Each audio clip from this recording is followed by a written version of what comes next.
고성희 씨, 26년 전 그날 밤, 당신 혼자 불을 지른 게 아니죠? 신 팀장의 차갑고 낮은 목소리가 고성희의 사무실에 울려 퍼졌습니다. 26년 전 고성희가 딸을 버리기 위해 부산시장에 불을 질렀을 때 그 현장을 목격한 또 다른 사람이 있었습니다. 그리고 그 사람이 26년 만에 입을 열었습니다. 고성희는 순간 손에 들고 있던 와인 잔을 떨어뜨릴 뻔했어요.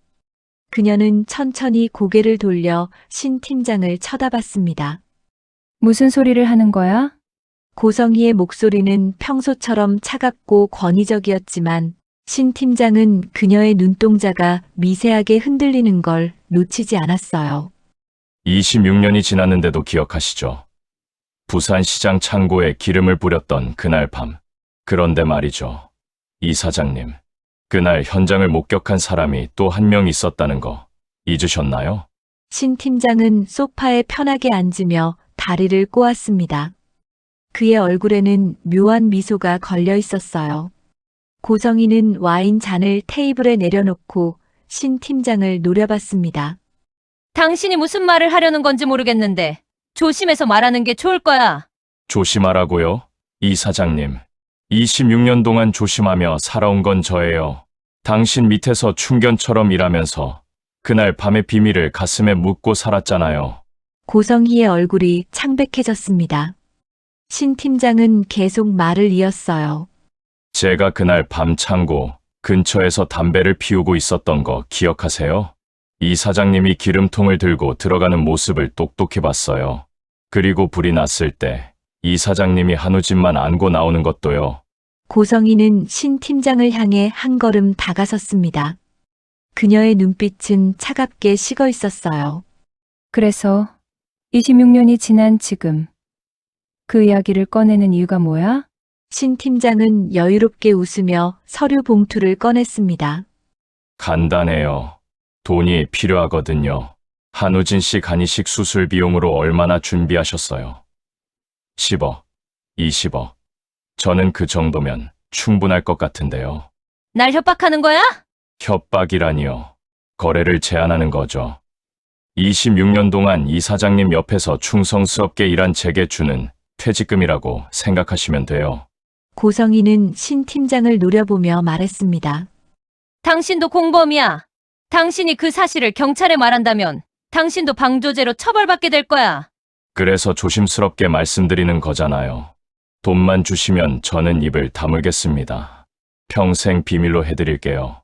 신 팀장은 서류 봉투에서 사진 몇 장을 꺼내 테이블 위에 펼쳤습니다. 26년 전 부산시장 화재 현장의 오래된 사진들이었어요. 그리고 그중 한 장에는 고성희가 창고 근처를 배회하는 모습이 찍혀 있었습니다. 이게 뭐야? 당시 현장 사진들이죠. 제가 그날 우연히 가지고 있던 카메라로 찍은 겁니다. 물론 화질은 좋지 않지만 전문가가 보면 이 사장님이라는 걸 충분히 알아볼 수 있을 거예요. 고성희는 사진을 집어들고 찢으려 했지만 신 팀장이 웃으며 말했어요. 그거 찢어봤자 소용없어요. 원본은 따로 안전한 곳에 보관해뒀으니까요. 그리고 만약 제게 무슨 일이라도 생기면 자동으로 경찰에 전달되도록 설정해뒀습니다. 고성희는 사진을 테이블에 던지고 와인 잔을 들어 한 모금 마셨습니다. 그녀의 손이 미세하게 떨리고 있었어요. 얼마나 원하는데? 30억이면 적당할 것 같네요. 이 사장님한테는 큰 돈도 아니잖아요? 30억. 미쳤어? 미친 건 26년 전에 불을 지른 사람이죠. 저는 그저 그 비밀을 지켜준 대가를 받으려는 겁니다. 고성희는 신 팀장을 한참 노려보다가 말했습니다.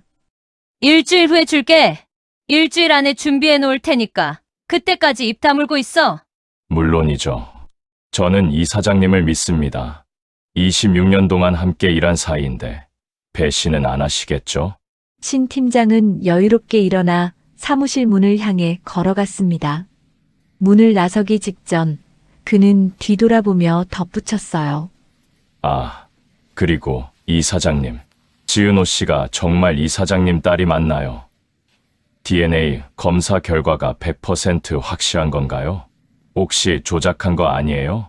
고성희의 얼굴이 굳었습니다. 그게 무슨 소리야? 아니, 그냥 궁금해서요. 이 사장님이 그렇게까지 하실 분은 아니라고 생각하지만 혹시 모르잖아요. 간이식 적합자를 만들기 위해 DNA 검사를 조작했을 수도 있고요. 신 팀장은 의미심장한 미소를 지으며 사무실을 나갔습니다.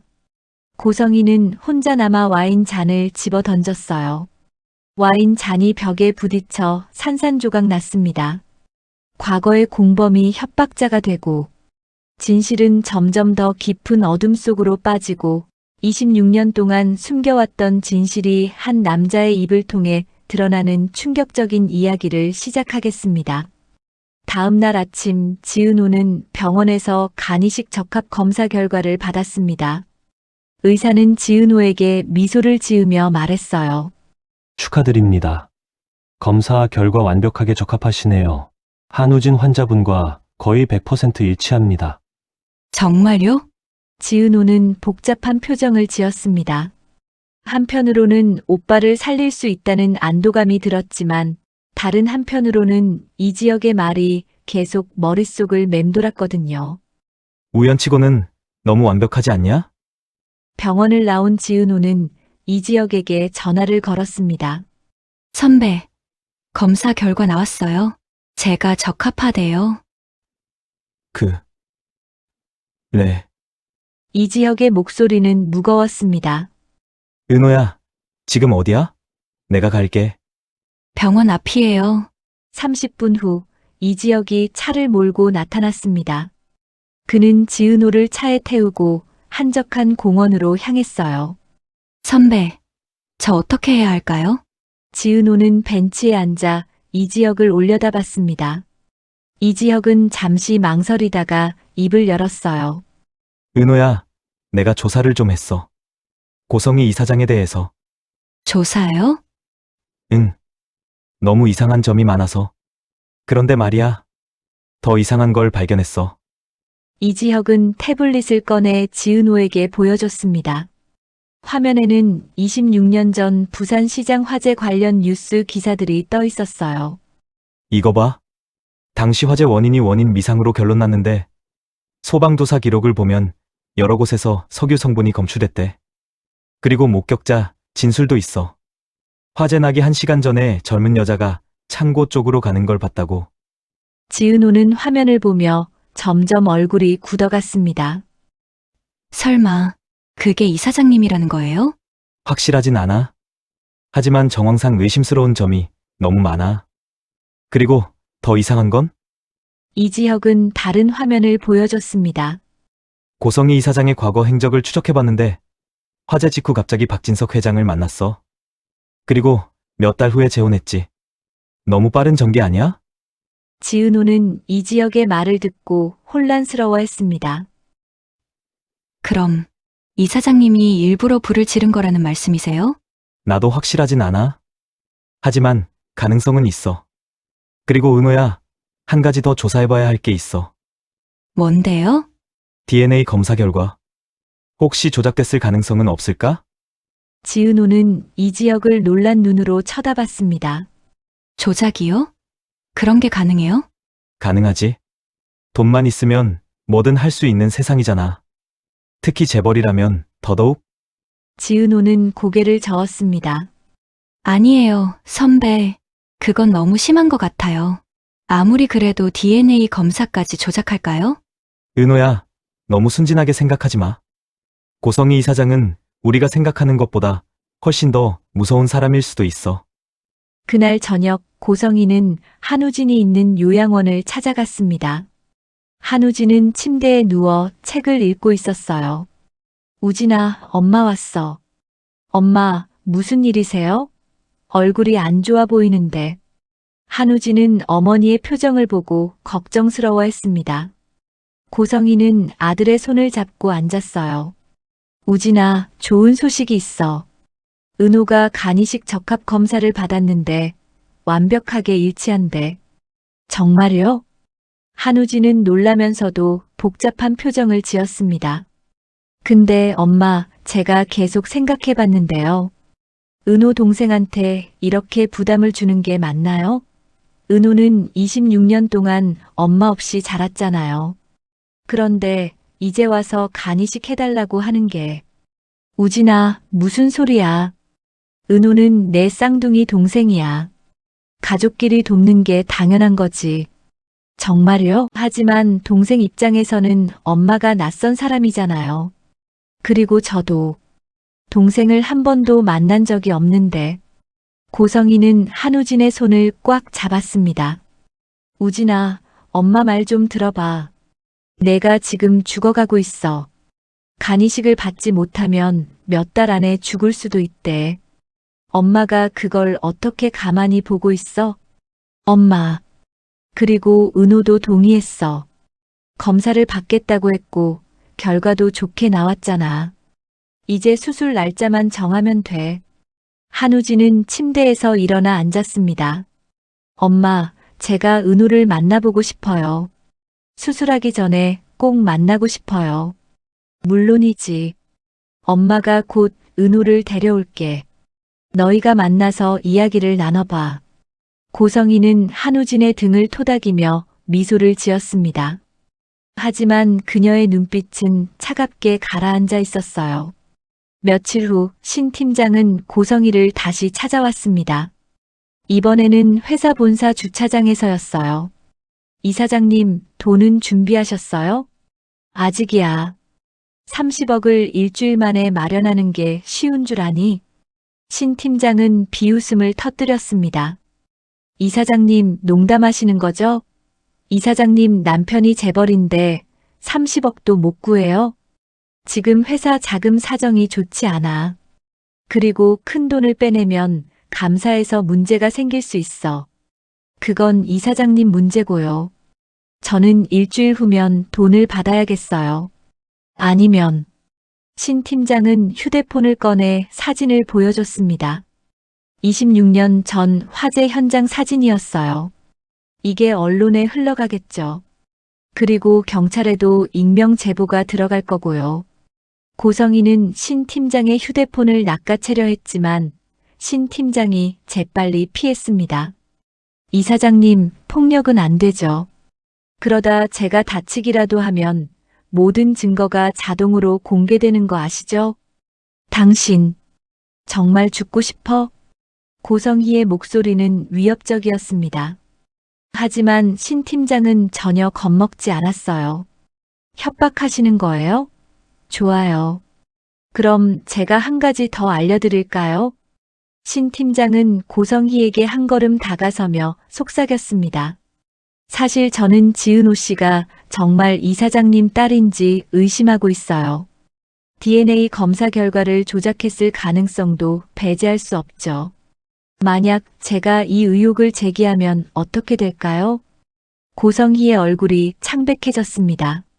무슨 헛소리야. DNA 검사는 정식 기관에서 했어. 그래요? 그럼 다시 검사를 받아보시는 게 어때요? 독립적인 제3의 기관에서요. 만약 결과가 달라지면 이사장님은 사기죄로도 처벌받을 수 있겠네요. 신 팀장은 웃으며 차에 올라탔습니다. 고성희는 그 자리에서 멍하니 서 있었어요. 그날 밤 고성희는 서재에 혼자 앉아 고민에 빠졌습니다. 신 팀장의 협박, 지은호의 간이식, 그리고 박성재의 부사장 승진까지 모든 것이 자신의 계획대로 되지 않고 있었어요. 그때 서재 문이 열리며 박진석 회장이 들어왔습니다. 여보, 아직도 안 자고 뭐해? 아, 당신. 그냥 좀 생각할 게 있어서요.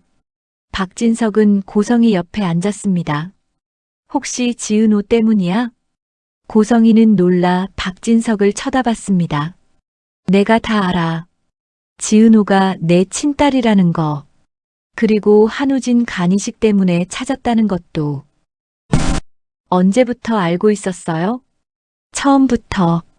내가 DNA 검사를 의뢰할 때부터 눈치챘지. 당신이 갑자기 지은호한테 관심을 보이는 게 이상했거든. 고성희는 한참 동안 말이 없었습니다. 박진석이 계속 말을 이었어요. 여보, 나는 내가 우진이를 살리고 싶은 마음은 이해해. 하지만 이렇게 지은호를 이용하는 건 잘못된 거야. 이용이라니요?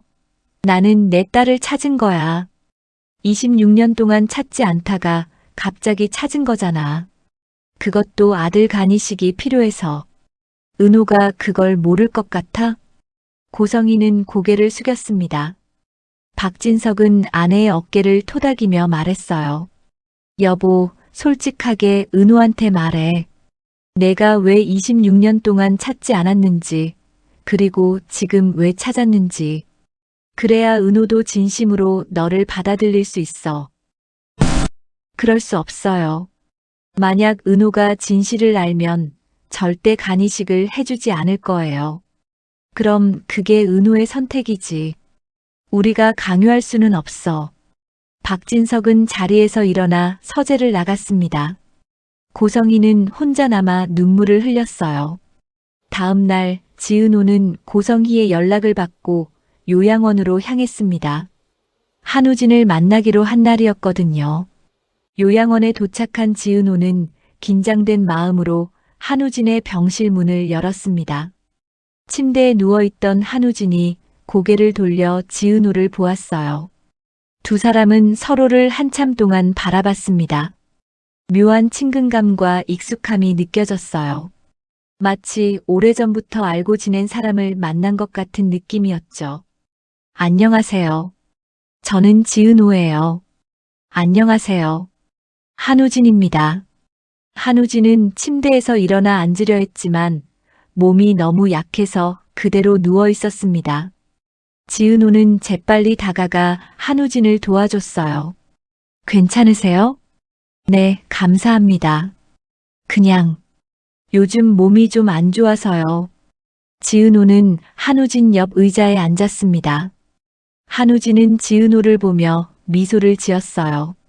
동생, 아니, 처음 만나는 건데 왜 이렇게 익숙하죠? 저도 그래요. 신기하네요. 두 사람은 한참 동안 이야기를 나눴습니다. 어린 시절 이야기, 좋아하는 음식, 취미 등등. 신기하게도 두 사람은 비슷한 점이 많았어요. 저는 김치찌개에 계란 후라이 얹어서 먹는 걸 제일 좋아해요. 세상에, 저도요. 그리고 깍두기도 꼭 있어야 하고요. 맞아요. 어떻게 이렇게 똑같죠? 두 사람은 웃으며 이야기를 이어갔습니다. 하지만 시간이 지날수록 지은호의 표정은 점점 어두워졌어요. 한우진이 너무 아파 보였거든요. 오빠, 많이 힘드세요? 괜찮아요. 이 정도는 견딜만해요. 간이식 꼭 받으셔야 해요? 한우진은 잠시 망설이다가 고개를 끄덕였습니다. 의사 선생님이 그러시는데 몇 달 안에 받지 못하면 위험할 수도 있대요. 지은호는 한우진의 손을 잡았습니다. 오빠, 제가 도와드릴게요. 검사 결과도 좋게 나왔고요. 정말 괜찮아요? 저 때문에 힘들어하는 건 원하지 않아요. 괜찮아요. 오빠는 제 가족이잖아요. 비록 26년 동안 떨어져 살았지만 우리는 쌍둥이예요. 한우진은 눈물을 흘리며 지은호를 안았습니다. 지은호도 한우진을 꼭 안아줬어요. 그날 저녁 지은호는 이지혁을 만나 한우진과의 만남에 대해 이야기했습니다. 선배, 한우진 오빠를 만났어요. 그래, 어땠어? 너무 좋은 분이었어요. 그리고 신기하게 저랑 비슷한 점이 많더라고요. 정말 쌍둥이 같았어요. 이지혁은 지은호의 밝은 표정을 보며 복잡한 심정이 들었습니다. 은호야, 그래도 조심해. 고성희 이사장이 뭔가 숨기고 있을 수도 있어. 선배, 너무 의심하지 마세요. 한우진 오빠는 정말 착한 사람이에요. 그리고 제가 도와주지 않으면 죽을 수도 있대요. 그래도 선배, 저 결정했어요. 간이식을 해줄 거예요. 오빠를 살리고 싶어요. 이지혁은 지은호의 단호한 표정을 보며 한숨을 쉬었습니다. 하지만 그는 지은호의 결정을 존중하기로 했어요. 알았어. 내가 그렇게 결심했다면 나도 지지할게. 하지만 한 가지 조건이 있어. 조건이요? 수술하기 전에 DNA 검사를 다시 받아봐. 독립적인 제3의 기관에서. 혹시 모르니까. 지은호는 고개를 끄덕였습니다. 알겠어요. 그 정도는 할 수 있어요. 며칠 후 신 팀장은 고성희에게 다시 연락했습니다. 이사장님, 일주일이 지났는데 아직도 돈 준비 안 됐어요? 조금만 더 시간을 줘. 곧 마련할 수 있어. 시간요? 이사장님. 저도 급한 사람이라서요. 내일까지 30억을 준비해 주세요. 아니면 뭐? 지은호 씨한테 진실을 말해야겠어요. 이사장님이 26년 전에 불을 지른 것, 그리고 DNA 검사를 조작했을 가능성이 있다는 것까지요. 고성희는 전화를 끊고 책상을 주먹으로 쳤습니다. 그녀는 더 이상 참을 수 없었어요. 신 팀장, 당신이 날 몰아붙이면 나도 각오가 돼 있어. 고성희는 휴대폰을 들고 어떤 번호로 전화를 걸었습니다. 여보세요? 저 좀 도와주실 수 있을까요? 급한 일이 생겨서요. 다음 날 저녁, 신 팀장은 자신의 차에 시동을 걸려다가 이상한 낌새를 느꼈습니다. 뒷좌석에서 인기척이 느껴졌거든요. 누구야? 신 팀장이 뒤를 돌아보려는 순간 누군가 그의 목을 뒤에서 감쌌습니다. 신 팀장은 숨이 막혀 허우적거렸어요. 꼼짝 마. 소리 지르면 죽는다. 낮고 위협적인 남자 목소리였습니다. 신 팀장은 공포에 질려 고개를 끄덕였어요. 고성희 이사장이 당신한테 경고하라고 했어. 더 이상 그분을 괴롭히면 다음엔 이렇게 끝나지 않을 거야. 남자는 신 팀장의 목을 놓아주고 재빨리 차에서 내렸습니다. 신 팀장은 숨을 헐떡이며 뒤를 돌아봤지만 이미 남자는 사라진 후였어요. 신 팀장은 손이 떨리는 걸 느꼈습니다. 하지만 동시에 분노가 치밀어 올랐어요. 고성희, 날 협박하는 거야? 좋아. 그럼 나도 각오가 돼 있어. 신 팀장은 휴대폰을 꺼내 누군가에게 문자를 보냈습니다. 내일 아침 10시 시청 앞에서 만나자. 중요한 정보가 있다. 수신자는 이지혁이었습니다. 다음 날 아침 이지혁은 시청 앞 카페에서 신 팀장을 만났습니다. 신 팀장은 목에 붕대를 감고 나타났어요. 무슨 일이세요? 목은 왜 그러세요? 어젯밤에 습격을 당했습니다. 고성희 이사장이 보낸 사람한테요. 이지혁은 놀란 표정을 지었습니다. 고성희 이사장이요? 왜요? 신 팀장은 잠시 망설이다가 입을 열었어요. 사실 저는 26년 전 부산시장 화재의 목격자입니다. 뭐라고요? 고성희 이사장이 그날 밤 창고에 불을 지른 걸 제가 봤어요. 그리고 지은호 씨를 시장에 놓고 간 것도요. 이지혁은 신 팀장의 말에 충격을 받았습니다. 증거가 있습니까? 신 팀장은 봉투를 꺼내 이지혁에게 건넸습니다. 안에는 26년 전 화재 현장 사진들이 들어있었어요. 이게 증거입니다. 그리고 저는 고성희 이사장을 협박했습니다. 30억을 요구했죠. 하지만 어젯밤 습격을 당하면서 깨달았어요. 이 사람은 돈으로 해결할 사람이 아니라는 걸요. 그래서 저한테 이걸 주는 건가요? 네. 지은호 씨를 지켜주세요. 고성희 이사장은 지은호 씨를 이용하려고 합니다. 간이식도 그렇고 회사 지분도 그렇고요. 이지혁은 사진들을 보며 분노가 치밀어 올랐습니다. DNA 검사는요? 정말 조작된 건가요? 그건 확실하지 않습니다. 하지만 가능성은 있어요. 고성희 이사장이라면 충분히 할 수 있는 일이죠. 신 팀장은 자리에서 일어났습니다. 저는 이제 떠날 겁니다. 더 이상 이 일에 휘말리고 싶지 않아요. 하지만 지은호 씨만큼은 꼭 지켜주세요. 신 팀장이 카페를 나간 후 이지혁은 사진들을 보며 고민에 빠졌습니다. 이걸 지은호에게 보여줘야 할까요? 아니면 먼저 확실한 증거를 더 찾아야 할까요? 그날 오후 지은호는 고성희의 부름을 받고 회사 사무실을 방문했습니다. 은호야, 앉아. 할 얘기가 있어. 지은호는 조심스럽게 소파에 앉았습니다. 고성희는 지은호 맞은편에 앉으며 말했어요. 우진이를 만나봤다며? 네, 지난주에 만났어요. 어땠어? 우진이가 좋은 아이지? 네, 정말 좋은 분이었어요. 그리고 저랑 비슷한 점도 많고요. 고성희는 미소를 지었습니다. 그래, 너희는 쌍둥이니까 당연히 비슷한 점이 많을 거야. 고성희는 잠시 말을 멈추고 지은호를 바라봤습니다. 그리고 조심스럽게 말을 이었어요. 은호야, 수술 날짜를 정하고 싶어. 우진이 상태가 계속 나빠지고 있거든. 의사 선생님이 더 이상 미룰 수 없다고 하셨어. 지은호는 고개를 끄덕였습니다. 알겠어요. 언제로 하면 될까요? 다음 달 15일은 어째? 그때까지 너도 컨디션을 최상으로 만들고 우진이도 준비하면 될 것 같아. 네, 좋아요. 고성희는 지은호의 손을 잡았습니다. 고마워, 은호야. 정말 고마워. 내가 아니었으면 우진이는. 고성희의 눈에서 눈물이 흘러내렸습니다. 지은호는 고성희의 눈물을 보며 마음이 복잡했어요.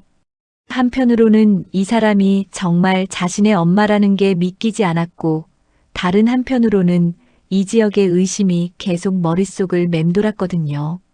이사장님, 아니, 어머니, 한 가지 물어봐도 될까요? 뭐든지 물어봐. 26년 전 부산시장 화재.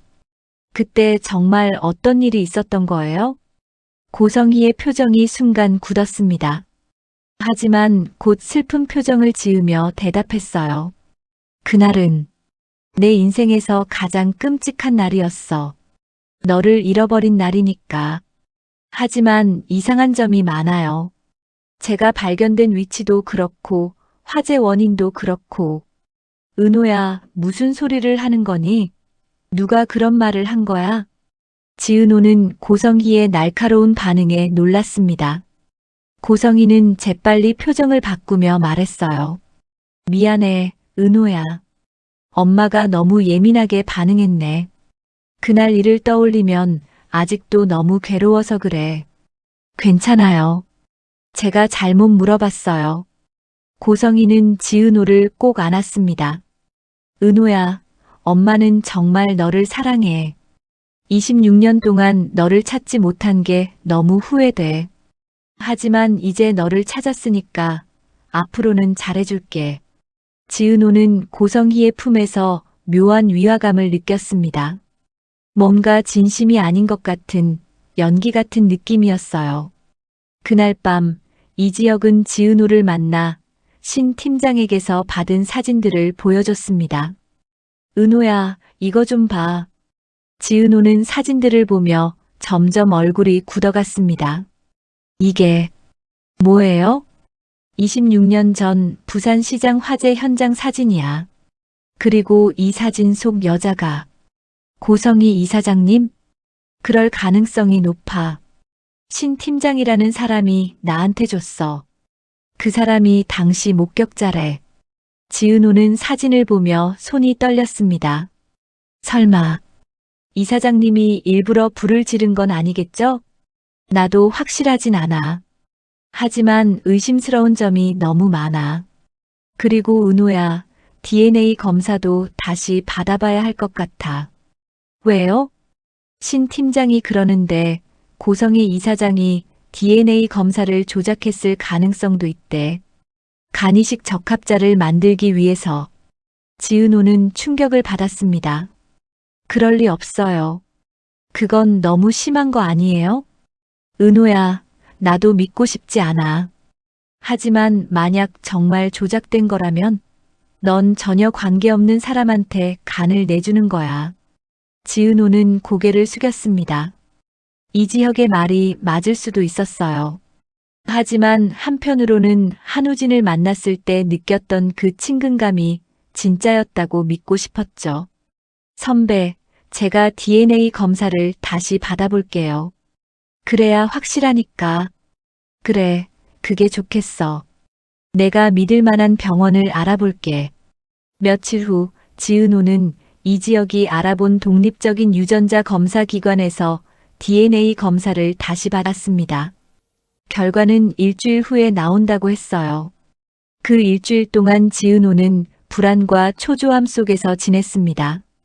만약 DNA 검사가 조작된 거라면 고성희는 정말 자신을 이용한 것일까요? 그리고 부산시장 화재. 정말 고성희가 일부러 불을 지른 걸까요? 지은호는 양어머니 정순이에게 전화를 걸었습니다. 엄마, 저 은호예요. 응, 뭔데? 목소리가 안 좋은데 무슨 일 있어? 아니에요, 엄마. 그냥 엄마 목소리 듣고 싶어서요. 정순이는 딸의 목소리에서 뭔가 이상함을 느꼈지만 더 이상 캐묻지 않았어요. 은호야, 엄마는 항상 내 편이야. 무슨 일이 있어도 엄마한테 말해. 알았지?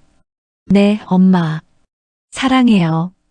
지은호는 전화를 끊고 눈물을 흘렸습니다. 자신에게 진짜 엄마는 정순이라는 걸 다시 한번 확인했어요. 일주일 후 DNA 검사 결과가 나왔습니다. 이지혁은 지은호와 함께 병원을 찾아가 결과를 받았어요. 의사는 서류를 보며 말했습니다. 검사 결과가 나왔는데요.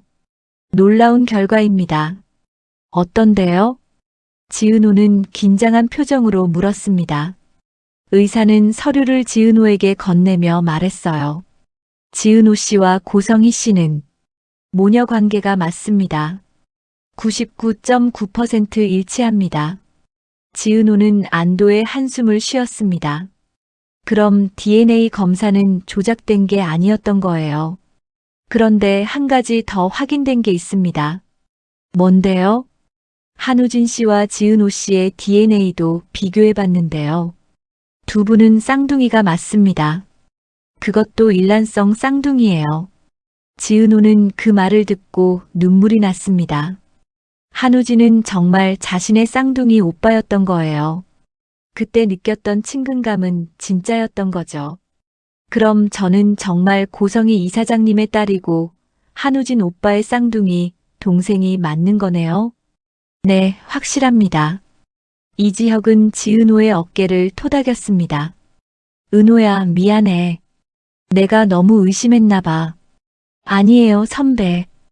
선배 덕분에 확실하게 확인할 수 있었어요. 고마워요. 하지만 병원을 나오는 길에 지은호는 여전히 석연치 않은 부분이 있었습니다. DNA 검사는 조작되지 않았어요. 그럼 부산시장 화재는 어떻게 된 걸까요? 선배, 그럼 부산시장 화재는요? 신 팀장이 거짓말한 건가요?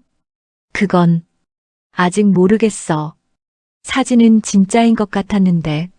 저 직접 이사장님한테 물어볼래요. 진실을 알고 싶어요. 은호야, 조심해.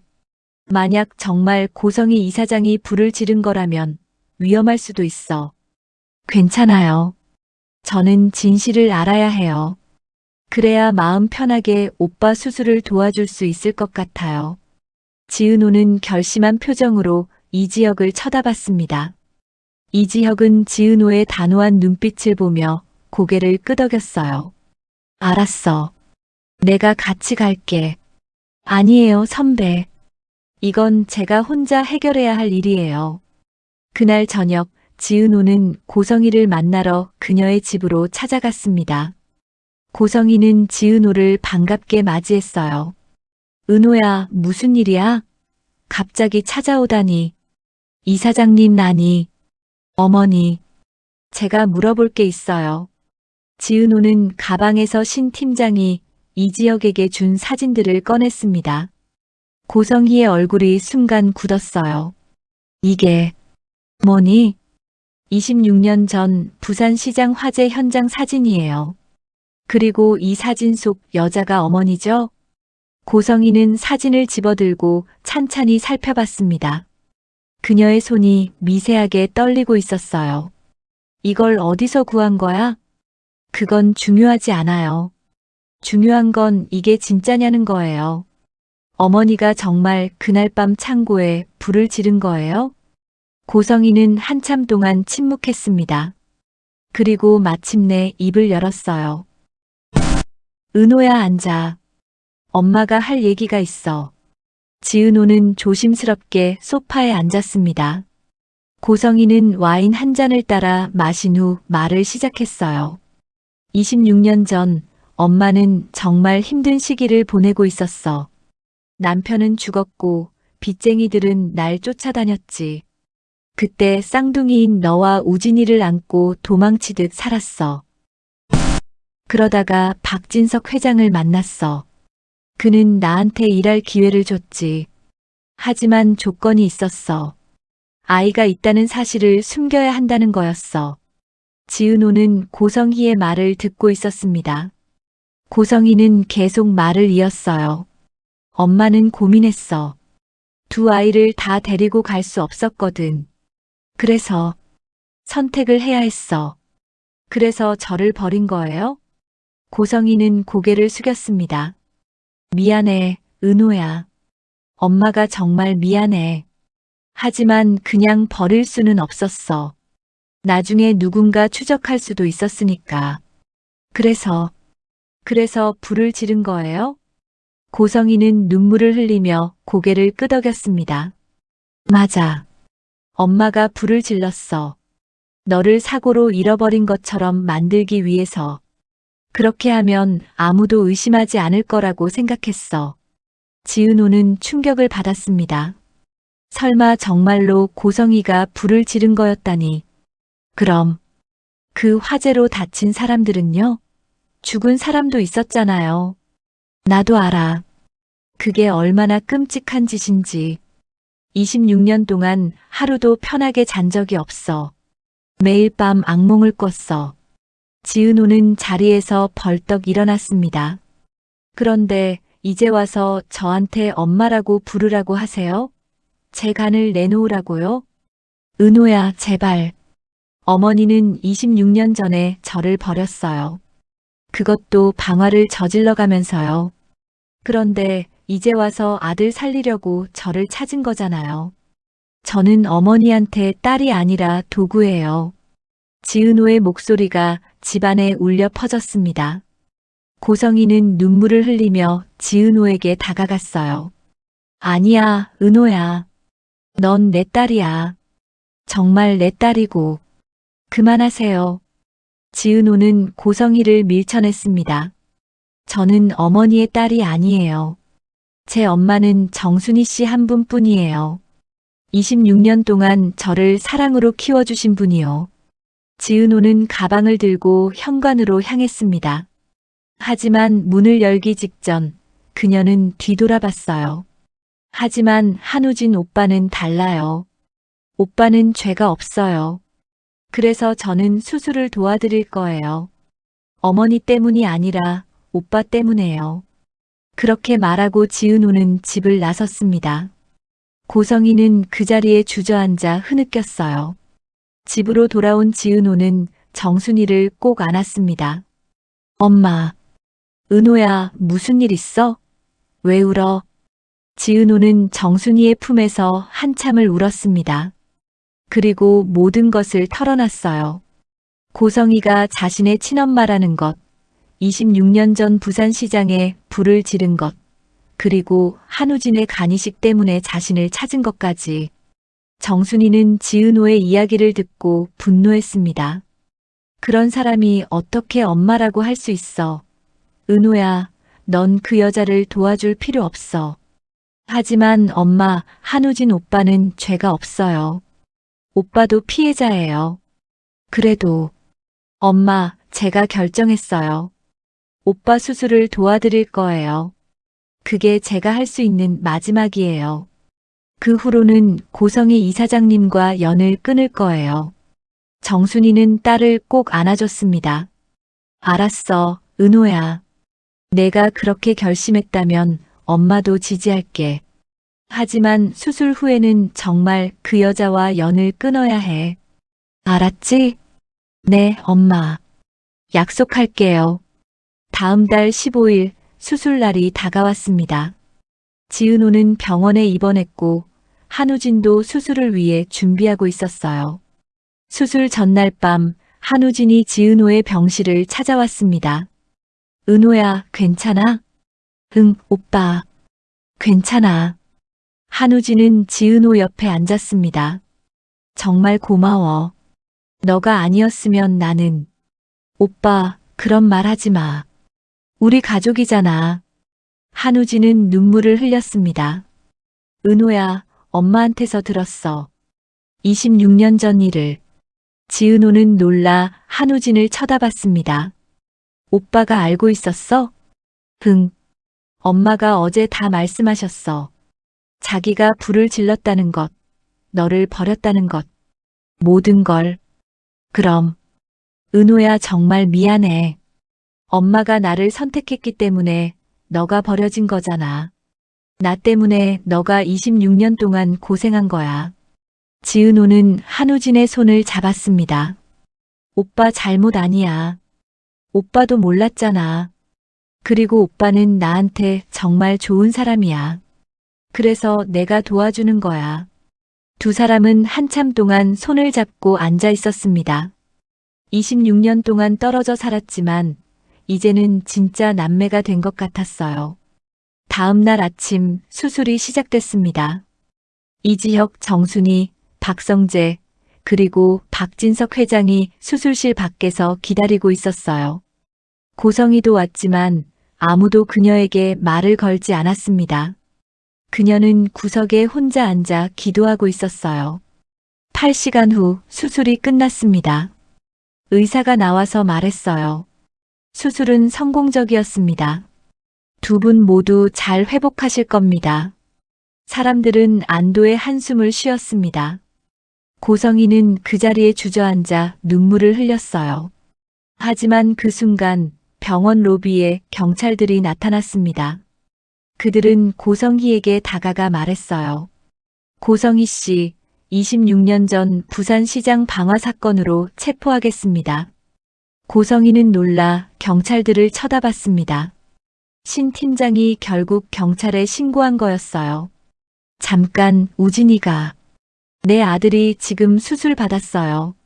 제발 아들이 깨어날 때까지만. 죄송하지만 동행하셔야겠습니다. 경찰들이 고성희에게 수갑을 채우려는 순간 한 목소리가 들렸습니다. 잠깐만요.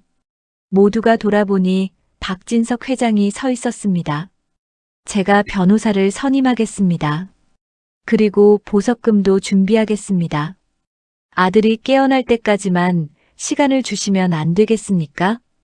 경찰관은 난처한 표정을 지었습니다. 회장님, 이건 중대한 범죄입니다. 방화로 3명이 사망했고 10명 이상이 다쳤습니다. 그리고 26년 동안 도주한 것으로 봐야 하는데. 알고 있습니다. 하지만 지금 막 수술을 마친 아들이 있습니다. 어머니가 곁에 있어야 하지 않겠습니까? 박성재도 나섰습니다. 경찰관님, 저희가 책임지겠습니다.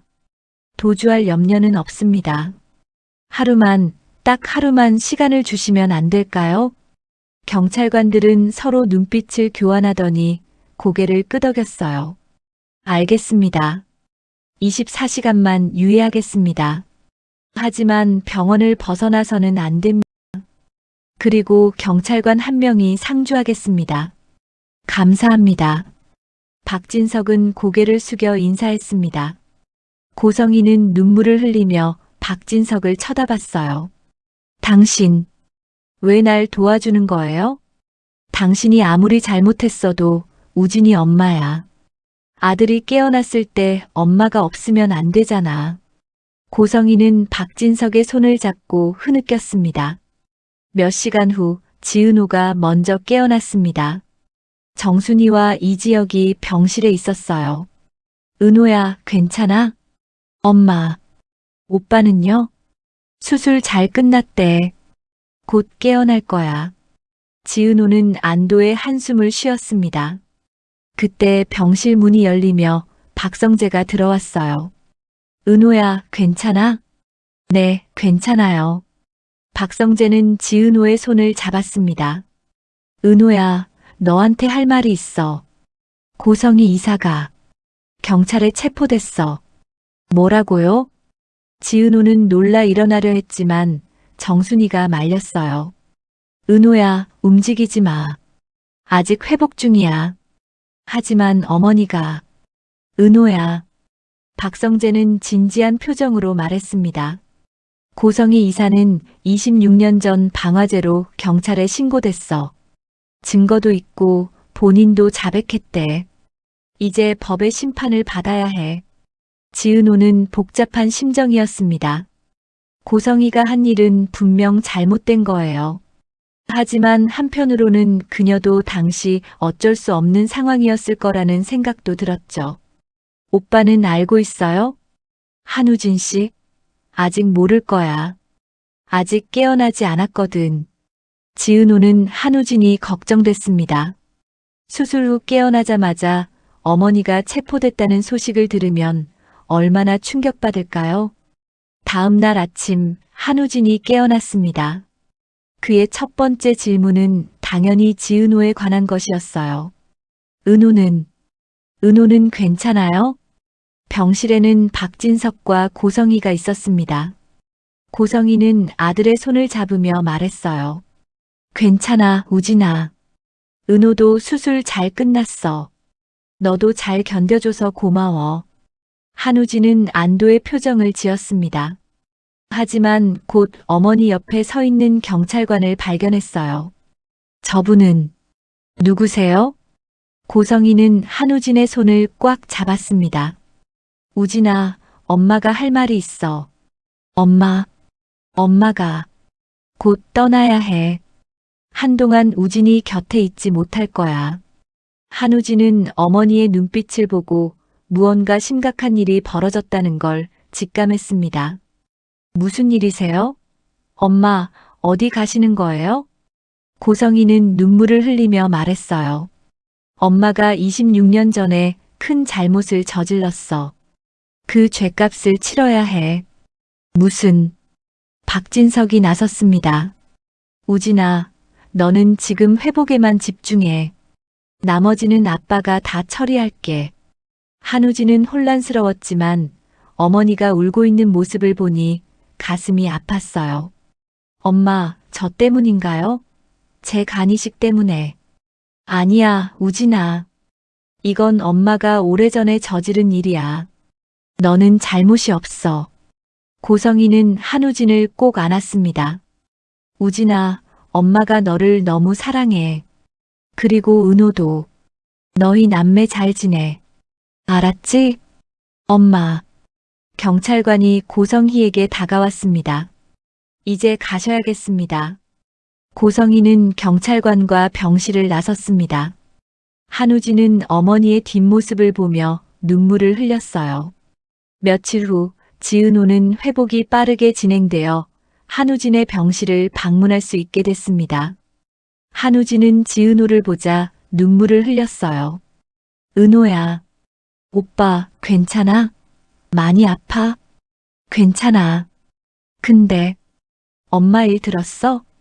지은호는 고개를 끄덕였습니다. 응, 들었어. 나 때문에 엄마가 그런 일을 당한 거 아니야? 아니야, 오빠. 이건 어머니가 26년 전에 저지른 일이야. 오빠랑은 상관없어. 한우진은 고개를 숙였습니다. 정말 미안해. 엄마가 너한테 얼마나 큰 상처를 줬는지 나도 이제야 알게 됐어. 지은호는 한우진의 손을 잡았습니다. 오빠는 잘못이 없어. 오빠도 피해자야. 그리고 우리는 이제 진짜 남매가 됐잖아. 앞으로 잘 지내자. 한우진은 지은호를 안았습니다. 두 사람은 한참 동안 그렇게 안고 있었어요. 한 달 후 지은호와 한우진은 모두 퇴원했습니다. 수술은 성공적이었고 두 사람 모두 빠르게 회복하고 있었어요. 고성이는 재판을 기다리며 구치소에 수감되어 있었습니다. 박진석은 최고의 변호사를 선임했지만 증거가 명확했기 때문에 실형을 피하기는 어려울 것 같았어요. 어느 날 지은호는 한우진과 함께 구치소로 고성이를 면회 갔습니다. 고성이는 한 달 만에 많이 야윈 모습이었어요. 은호야, 우진아. 고성이는 두 자녀를 보고 눈물을 흘렸습니다. 지은호는 침착하게 말했어요. 어머니, 오빠 건강 많이 좋아졌어요. 수술 성공적으로 끝났어요. 다행이다. 정말 다행이야. 한우진이 물었습니다. 엄마, 재판은 언제예요? 다음 달이야. 변호사 선생님이 최선을 다해주시겠지만 실형은 피하기 어려울 것 같아. 지은호는 고성이를 똑바로 쳐다보며 말했습니다. 어머니, 저는 어머니를 용서할 수 없어요. 26년 전에 하신 일도 저를 이용하려고 했던 것도요. 고성이는 고개를 숙였습니다. 알아. 엄마도 용서받을 자격이 없다는 거 알아. 하지만 지은호는 잠시 말을 멈췄다가 계속했어요. 한우진 오빠는 달라요. 오빠는 정말 좋은 사람이에요. 그리고 제 진짜 가족이에요. 그래서 저는 오빠를 위해 어머니를 완전히 외면하지는 않을 거예요. 고성이는 놀라 지은호를 쳐다봤습니다. 은호야. 하지만 어머니와 제가 진짜 모녀가 되기는 힘들 것 같아요. 저한테는 이미 엄마가 있거든요. 26년 동안 저를 사랑으로 키워주신 정순이 어머니가요. 지은호는 자리에서 일어났습니다. 어머니, 재판 잘 받으세요. 그리고 오빠 걱정은 하지 마세요. 제가 옆에서 잘 돌볼게요. 고성이는 눈물을 흘리며 고개를 끄덕였습니다. 고마워, 은호야. 정말 고마워. 구치소를 나온 지은호와 한우진은 함께 카페로 갔습니다. 한우진이 조심스럽게 말했어요. 은호야, 정말 고마워. 너가 없었으면 나는. 오빠, 그런 말 하지 마. 우리 가족이잖아. 누나, 앞으로 우리 자주 만나자. 26년 동안 못 만난 시간을 채워야지. 지은호는 미소를 지으며 고개를 끄덕였습니다. 그래, 좋아.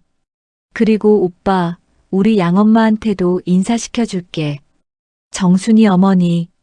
정말 그분을 만나뵐 수 있을까? 당연하지. 어머니도 오빠를 궁금해하실 거야. 두 사람은 따뜻한 차를 마시며 이야기를 나눴습니다. 비록 고성이는 감옥에 가게 됐지만 지은호와 한우진은 진짜 남매로 새로운 시작을 할 수 있게 됐어요. 그날 저녁 지은호는 집으로 돌아와 정순이를 안았습니다. 엄마, 저 왔어요. 응, 우리 딸. 오늘 한우진 씨 만나고 왔어? 네. 오빠 많이 좋아지셨어요. 그리고 엄마, 다음에 오빠 우리 집에 초대해도 돼요? 정순이는 잠시 망설이다가 미소를 지었습니다. 그래, 그러자. 한우진 씨는 죄가 없잖아. 그리고 내 쌍둥이 오빠니까 당연히 우리 가족이지. 엄마, 사랑해요. 지은호는 정순이를 꼭 안았습니다. 진짜 엄마는 낳아준 사람이 아니라 키워준 사람이라는 걸 다시 한번 확인했어요. 몇 달 후 고성희의 재판이 열렸습니다. 재판부는 고성희에게 징역 7년을 선고했어요. 방화치사 상죄와 아동 유기죄가 인정됐지만 자백하고 반성하는 태도를 보인 점, 그리고 피해자들에게 합의금을 지급한 점 등이 참작됐습니다. 고성희는 재판정에서 마지막 말을 했습니다. 제가 26년 전에 저지른 일은 절대 용서받을 수 없는 일입니다. 무고한 사람들이 다치고 죽었습니다. 그리고 제 딸 은우를 버렸습니다. 이 모든 것이 제 잘못입니다. 저는 남은 인생 동안 속죄하며 살겠습니다. 재판이 끝나고 고성이는 교도소로 이송됐습니다.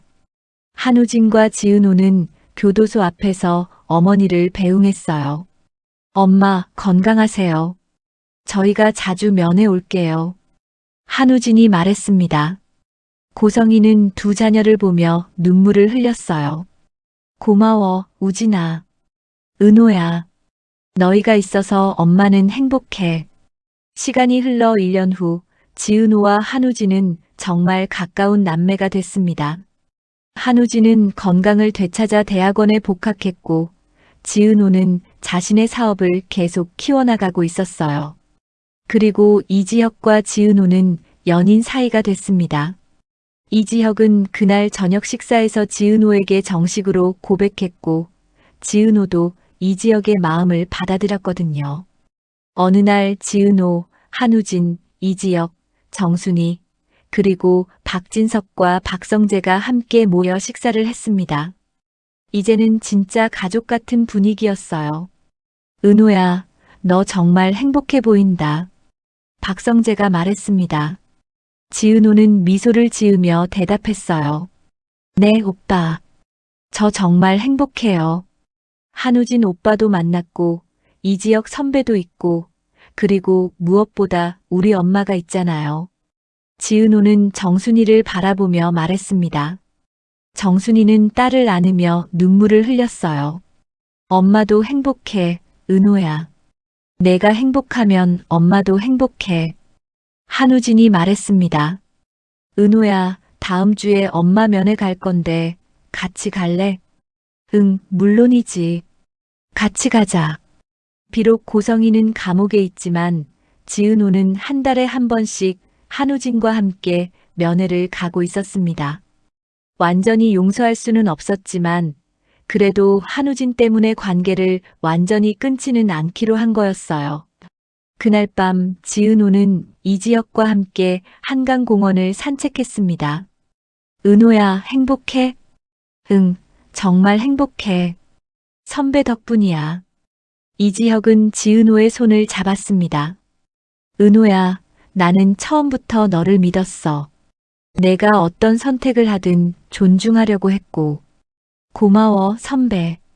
선배가 없었으면 저는 진실을 알지 못했을 거야. 두 사람은 한강을 바라보며 서 있었습니다. 지은호는 생각했어요. 26년 전 고성이가 자신을 버렸지만 그 덕분에 정순이 어머니를 만났고 이지혁도 만났고 그리고 지금은 한우진 오빠까지 생겼다고요. 인생은 참 아이러니했습니다. 나쁜 일이 일어났지만 그 속에서도 좋은 일들이 생겨났어요. 선배, 저 이제 괜찮아. 과거는 과거일 뿐이야. 중요한 건 지금이고 미래잖아. 이지혁은 지은호를 안았습니다. 그래, 내 말이 맞아. 우리 함께 행복한 미래를 만들어 가자. 지은호는 이지혁의 품에서 미소를 지었습니다. 비록 힘든 시간을 보냈지만 이제는 진짜 행복을 찾은 것 같았어요. 그리고 멀리 교도소에서 고성이는 창문을 통해 밤하늘을 바라보며 생각했습니다. 은호야, 우진아. 엄마가 너희한테 못해준 게 너무 많아. 하지만 너희가 행복하게 살고 있다니 그것만으로도 엄마는 감사해. 미안해. 그리고 사랑해. 고성이는 눈물을 흘리며 감방으로 돌아갔습니다. 그녀에게 남은 6년의 시간 동안 그녀는 진심으로 속죄하며 살기로 결심했어요. 이렇게 고성희의 과거 공범 신 팀장의 등장으로 시작된 이야기는 진실 폭로, 재판, 그리고 새로운 시작으로 이어졌습니다. 지은호는 힘든 시간을 겪었지만 결국 진짜 가족과 사랑하는 사람들을 지켜냈고 한우진이라는 소중한 가족도 얻게 됐습니다. 비록 고성이는 자신의 죄값을 치르고 있지만 언젠가는 진심으로 용서받을 수 있는 날이 올지도 모릅니다. 그때까지 지은호와 한우진은 서로를 의지하며 행복하게 살아갈 것입니다. 오늘의 이야기는 여기까지입니다. 오늘도 제 이야기를 끝까지 들어주셔서 정말 감사드립니다. 혹시 영상이 마음에 드셨다면 아래 좋아요 버튼 한번 살짝 눌러주시고요. 구독하기와 알림 설정까지 해주시면 저에게는 정말 큰 힘이 되고 보람이 됩니다. 날씨가 많이 쌀쌀해졌죠? 감기 조심하시고요. 항상 건강하시고 평안한 하루 보내시길 바랍니다. 그럼 다음 이야기에서 또 만나요. 오늘도 함께 해주셔서 고맙습니다.